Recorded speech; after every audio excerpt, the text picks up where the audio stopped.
ഓനെന്നിട്ട് കറിയാ? ആയിക്കോട്ടെ. എന്തമ്മ പറയണേ? അത് അച്ചു കളിക്കാൻ പോയപ്പോഴേ ഓന്റെ ചങ്ങായിമാരെന്തോ കാറ് കൊടുത്തില്ല എന്നൊക്കെ പറഞ്ഞാണ്ട് മനടുത്ത് വന്ന് കരഞ്ഞു. അത് പറയും.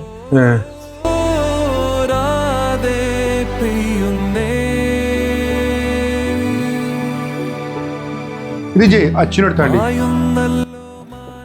ഇതെന്താ ഇത്? എനിക്കെന്റെ ചെറുപ്പത്തിലേ ഒരു കളിക്കാരന്മാര് കാറ് വേണമെന്ന് ആഗ്രഹിച്ചപ്പോഴേ ആരും വാങ്ങി തരണ്ടായിട്ടില്ല. അതിന്റെ സങ്കടേ എനിക്ക് ഇപ്പോഴും എന്റെ മനസ്സിലുണ്ട്. അതേമാതിരില്ലല്ലോ ഓനെ. ഞാനിവിടെ അളിനായിരിക്കുമ്പോഴേ ഓനക്ക് അങ്ങനത്തെ സങ്കടം ഉണ്ടാകാൻ പാടില്ല. എക്സ്പ്രസ് ഷോപ്പിൽ നിന്നുള്ള ഇൻസ്റ്റാ പേജിൽ നിന്ന് വാങ്ങിയതാ. ഓരോ പേജിലേ നല്ല അടിപൊളി പ്രീമിയം കാർ കളക്ഷൻസ് ഉണ്ട്.